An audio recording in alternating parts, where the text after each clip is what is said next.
नमस्कार, जनपक्ष में आपका स्वागत है। मैं हूं प्रियदर्शन। पिछले 2 वर्षों से सरकार 14 अगस्त को विभाजन विभीषिका दिवस के तौर पर मना रही है। इन वर्षों में पहले घोषणा हुई थी, इतना ज़्यादा काम दिख नहीं रहा था, लेकिन आज कई कार्यक्रम हैं विश्वविद्यालयों में, अलग अलग संस्थाओं में विभाजन की विभीषिका को याद किया जा रहा है। इसमें कोई हर्ज की बात भी नहीं है। एक देश जो इतनी बड़ी त्रासदी से गुजरा है, अब तो वो लोग कम बचे जिनको उस विभाजन की स्मृति होगी, क्योंकि ये बात अब 78 साल पुरानी हो चुकी है। 15 अगस्त 1947 से पहले भारत और पाकिस्तान एक मुल्क थे, एक हिंदुस्तान था।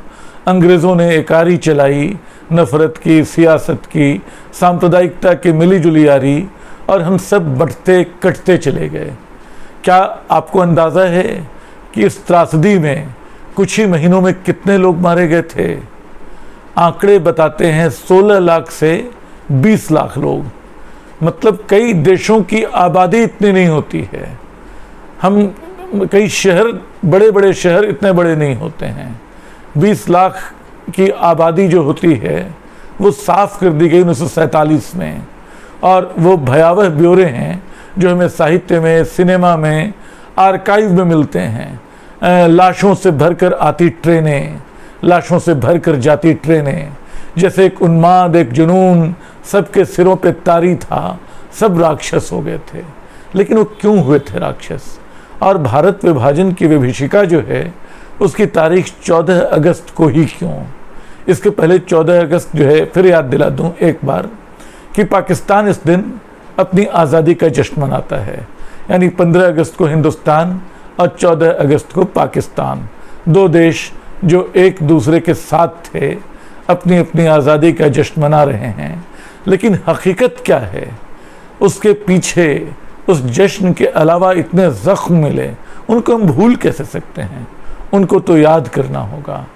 और कम से कम 1.5-2 करोड़ की आबादी विस्थापित हुई, लाहौर से दिल्ली, दिल्ली से लाहौर, और वो पूरी की पूरी कई कहानियाँ मिलती हैं, कई उपन्यास मिलते हैं। यशपाल का झूठा सच विभाजन के दिनों की त्रासदी को हमारे सामने रखता है। इसके अलावा मंटो की कहानियाँ जो उस दर्दनाक माहौल को रचती हैं, अश्क और मलबे का मालिक जैसी कहानी मोहन राकेश की जो उस तकलीफ़ को रचती है। तो विभाजन की उस विभीषिका को हम भूल नहीं सकते हैं, उसको याद रखना होगा, क्योंकि उस विभीषिका से आंख मिलाकर ही हम ये समझ सकते हैं कि ऐसी विभीषिकाओं से कैसे बचें। तो विभाजन की वो त्रासदी क्यों घटी, ये एक सवाल है जिसका वास्ता इस सवाल से है कि फिर 14 अगस्त ही क्यों? क्योंकि 14 अगस्त को देश बटा था, ठीक है, लेकिन जो विभीषिका थी तो बहुत पहले शुरू हो गई थी। वो तो उसकी कई तारीखें हो सकती हैं।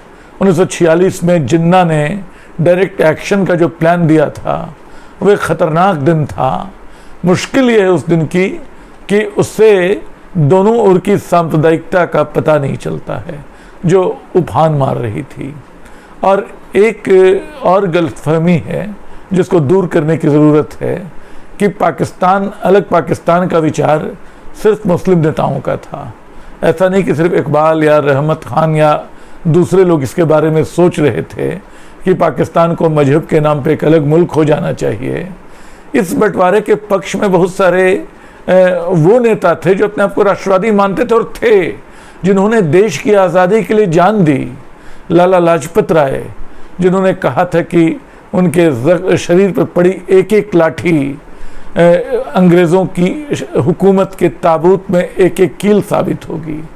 वो शहीद हो गए कुछ दिन बाद, लेकिन वो भी भारत विभाजन के पक्ष में थे, चाहते थे कि हिंदुस्तान को 2 हिस्सों में बांटा जाए।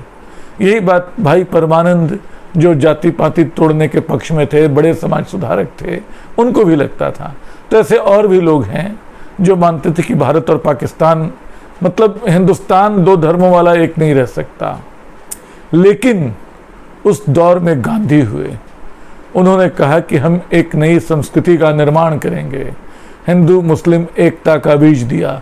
जो पहले समाज में थी, जो झगड़े होते थे, जो टकराव होते थे, उसके बावजूद 1000 साल में हिंदुस्तान तमाम मस्जिदों में, दरगाहों में, मंदिरों में जीता रहा, मकबरों में जाता रहा और एक साझा संस्कृति विकसित हुई जिसमें बहुत सारे काम, बहुत सारा लेन देन तमाम लोगों के बीच चलता था।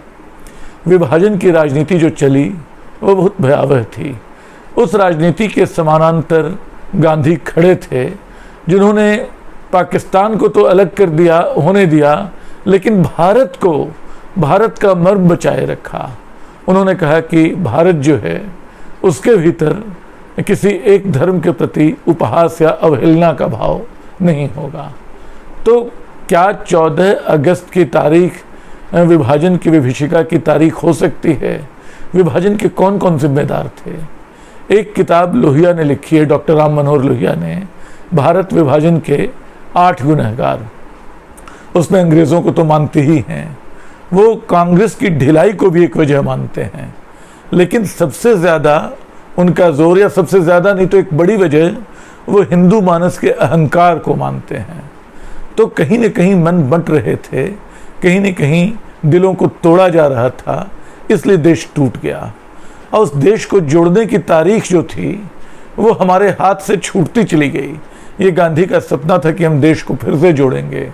वो अपनी हत्या से कुछ दिन पहले योजना बना रहे थे कि पाकिस्तान जाएंगे। उन्होंने बंगाल जाकर एक तरह की हिंसा को रोका था, और वो उनका काम इतना बड़ा था कि जो उस समय पूर्वी पाकिस्तान था, वहाँ उन्होंने हिंदुओं पे हो रहे अत्याचार को रोका था, हिंदुओं पे हो रहे दमन को रोका था।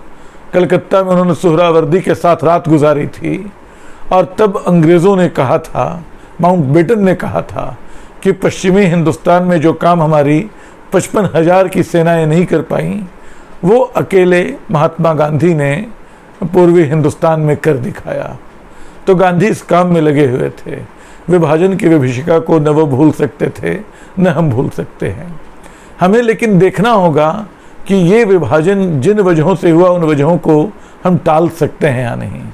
दुर्भाग्य से इधर के वर्षों में ऐसा लग रहा है कि वो वजहें और मजबूत हुई जा रही हैं। देश जो है उसमें कई छोटी छोटी दरारें पड़ गई हैं। ये दरारें जो है, देश लोगों से बनता है, देश समाज से बनता है, देश मेल मोहब्बत से बनता है, देश एक दूसरे पे शक से नहीं बनता है, एक दूसरे पे आरोप प्रत्यारोप से नहीं बनता है। आज लेकिन हमारे समाज में आरोप प्रत्यारोप लगातार बड़े होते जा रहे हैं। हमारे समाज में मेल जोल कम होता जा रहा है। सांप्रदायिक ताकतें, सांप्रदायिक हिंसा उबाल पर है। लोग कपड़ों और खानों से पहचाने और मारे जा रहे हैं।